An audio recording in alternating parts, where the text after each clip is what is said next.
What's up, you guys? Today we're going to be going over a 2022 Acura RDX A-Spec Advance. We're going to go over a few things that, as far as I'm concerned, should have been in place from the very beginning with respect to the generation change in 2019, such as these really nice 20-inch wheels that you can get. The Advance models from 2021 on back to 2019 had a disgusting set of 19-inch just sort of gray painted wheels, silver finish wheels, and they're just absolutely horrible. So love the fact that we finally got some decent wheels. Love the fact that we can finally do power folding mirrors, which do happen automatically when you lock or unlock the vehicle. Love that we finally get remote start on the key, and finally you can see your actual speed and digital readout up front right there in the center. So couple things to go over. This one is trimmed in that gorgeous red interior, and it is fully decked out, so we will go into more of that during the test drive. We're just going to do a quick little walk around, give you a quick overview so you can see everything. You do get heated seats in the rear as well with this one.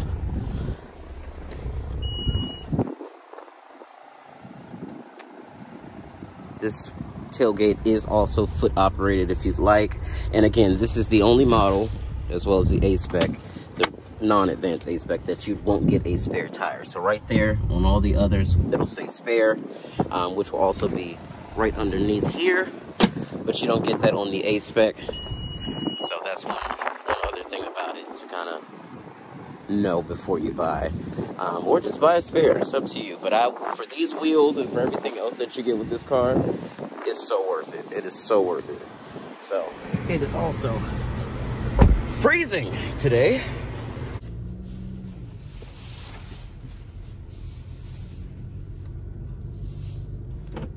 And we're gonna start this test drive out in comfort.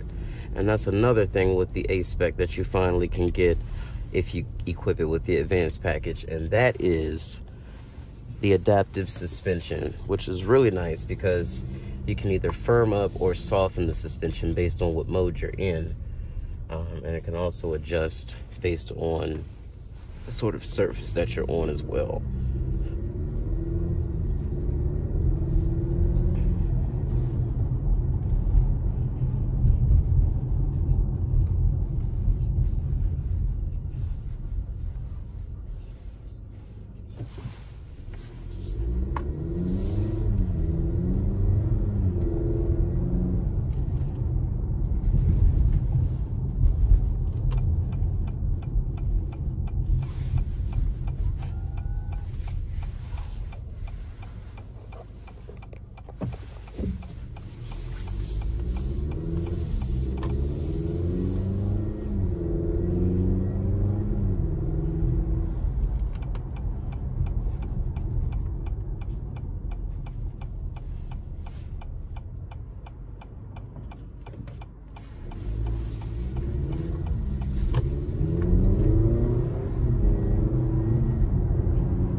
So this does have the 2-liter turbo, 272 horse, 280 torque, 10-speed automatic, and super handling all-wheel drive. So it is definitely a very peppy vehicle. If you ask any RDX owner, they will tell you this vehicle can easily get away from you. It's, you know, with respect to what it is and how you may expect it to drive. And I say that because you don't have to get the sport model or anything to get like a higher level of power. You're going to get the same trim, the same powertrain with any trim. So you can look at something as unassuming as like a base RDX, you know, and think, well, that can't be too sporty, but it really doesn't matter what trim you get. If it's got super handling all-wheel drive, it's going to handle really well. So no issues or concerns with that as far as which trim you get. At that point, it just becomes, what do you want? You know, do you want the real genuine leather? If so, you're gonna have to step up from a base to a tech. Do you want the, you know, the heated and cooled seats? If so, you're gonna have to at least get an Advance, if you don't go all the way up to an Advance A-Spec. You want the heads-up display? If so, you're gonna have to start at an Advance or better. And then again, like, what size wheels do you want? If you want these wheels, you have to get this car, this exact one. If you want the standard A-Spec wheels, you can get that. You'll just have to obviously get the standard A-Spec. So you can really, you know, if you don't care about the adaptive suspension, the 360 camera, the heads-up display that this one has, the heated rear seats, and the powered lift tailgate with the kick function, then you can save yourself a few grand and just go down to the regular standard A-Spec, which will still give you the genuine leather and suede seats with the heated and cool function up front. You just lose the heated rear seat function. So if that doesn't matter to you, which, like, for me it wouldn't, then go ahead and just get the A-Spec and save yourself the money. But if you want the extra looks, if you want that, again, the 360 camera and, you know, the other niceties like the heads-up display and things like that, then you will have to go to either an Advance or what I'm driving today, which is the A-Spec Advance. So, but again, doesn't matter which trim you get. If it's got super handle and all-wheel drive, it's going to handle extremely well. Now, this A-Spec does have a more sport-tuned suspension. It does have the adaptive dampers and things like that. So it is just a little bit sharper, I would say, than like a base or a tech, but not by so much where it's like, you know, driving the base or the tech would be a punishment. That's not the case.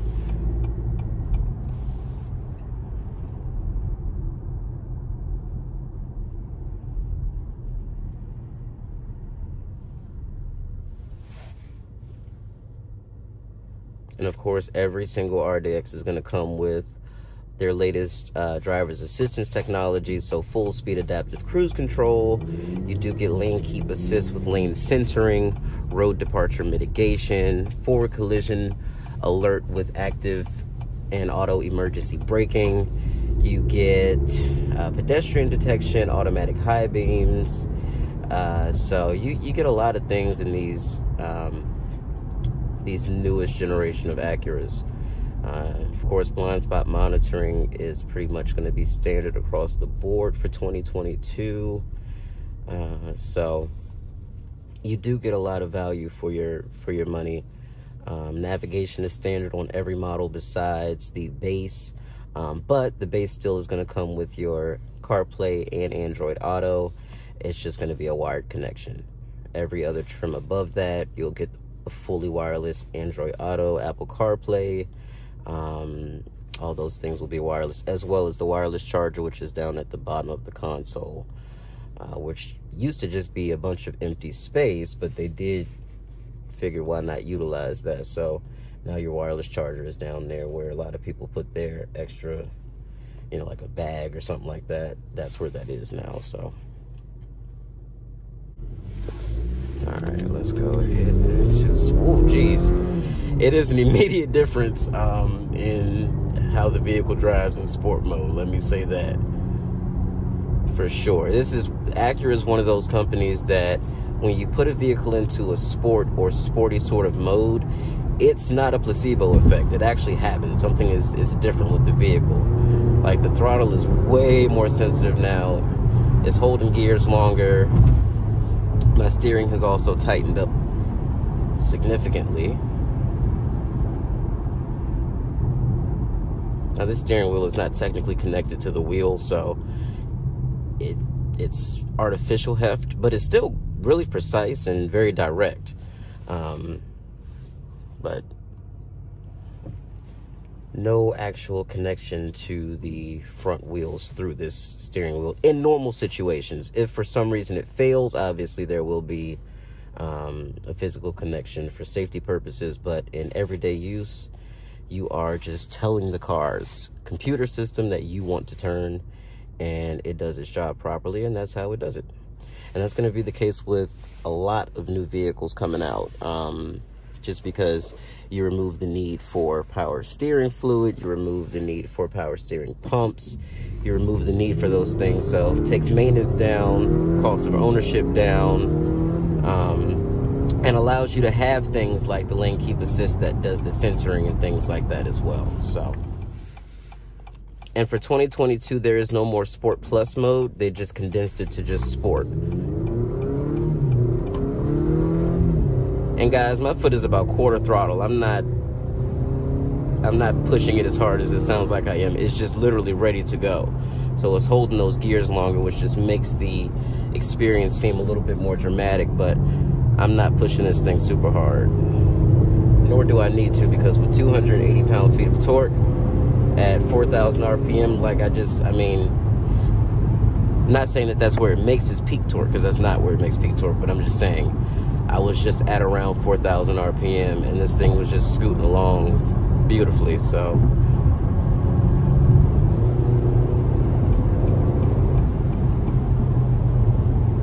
of course, you do have your paddle shifters back here.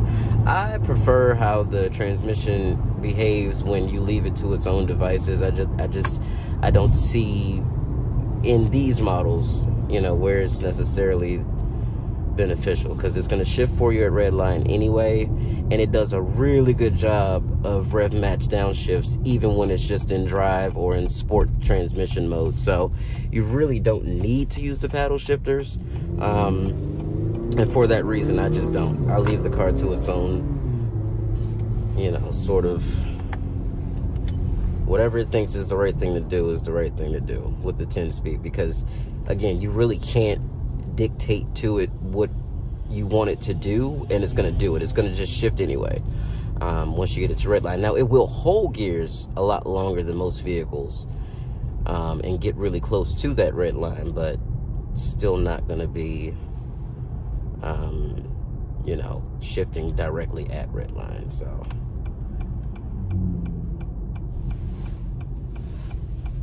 I love how it rides in all the modes, normal, sport, comfort, it doesn't matter. It's just a really great platform, great chassis. The suspension is well sorted. It steers nice. It handles very well, very well.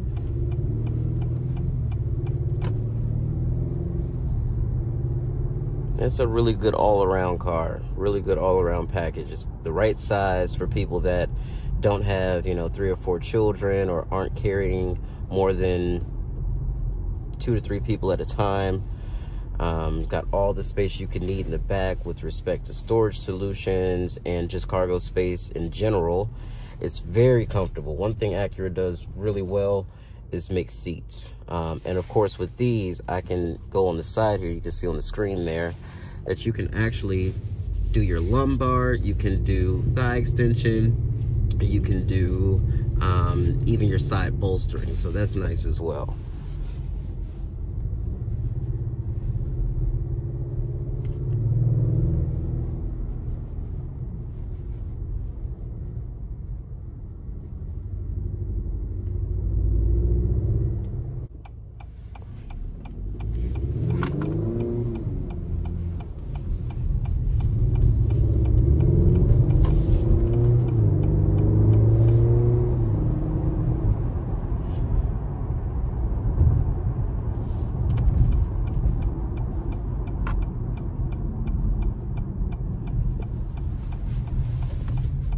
This thing turns like a go-kart.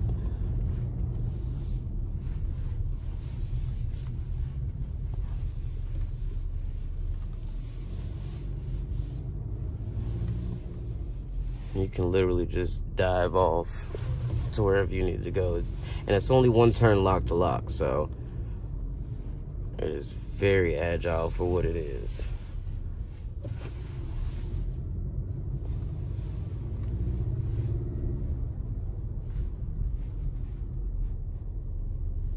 There go those horrible advance wheels. Oh, God. We're gonna get out and roast this car real quick.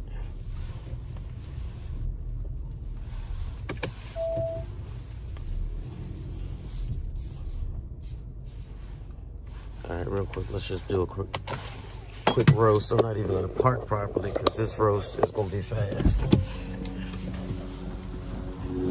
Acura, get ready for this roast too. Cause y'all know, y'all was dead ass wrong for making the car fully loaded with these weak wheels. What the, come on, bruh. Come on now. Yeah, they're 19 inches, I don't care. They're silver. Like from a distance, they look like hubcaps. Come on now. This car is a lower trim than this one, and it has better wheels. Come on now. So now y'all see why I said, thank God they finally got their brains right. Get your mind together. These are way better. These should have been on the car. Like, come on now. Come on now. Y'all know better. Y'all know better than what y'all was doing. I don't like that.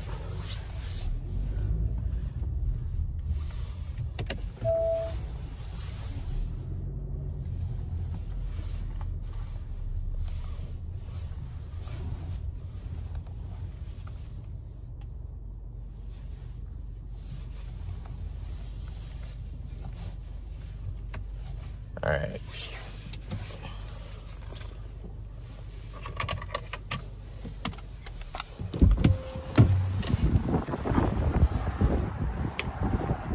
Show y'all the storage solutions back here too, real quick.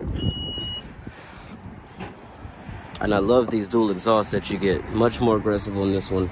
And now for all the other trims, besides A-Spec, you get a square exhaust instead of the smaller circular ones. So that'll be another quick giveaway. But look at this, all of this storage, man, underneath the floor is well concealed, and you can get a lot of stuff in there. So that's my quick test drive and overview of the 2022 RDX A-Spec Advance that should have been a thing from its inception, 2019. So I really appreciate you, Acura, but y'all are way late on this one. Y'all are way late on this one. This should have been out. And it's a phenomenal vehicle. People love them. They sell super fast. But that just lets you guys know how much you've been leaving on the table all this time for the last 3 years with this generation. So hopefully you guys keep coming with these types of vehicles that are interesting to look at, nice to drive, because this is really one of my favorite trims and one of my favorite cars that we have in inventory. So thanks, Acura. You late, but thank you. Appreciate that. All right, y'all, have a great day, productive day. Have a wonderful whatever you're doing today. If you're going out to lunch, have a great meal. If you're going out to have some drinks, have a great drink. Whatever it is that you're doing, have a good time doing it and enjoy yourself and be safe.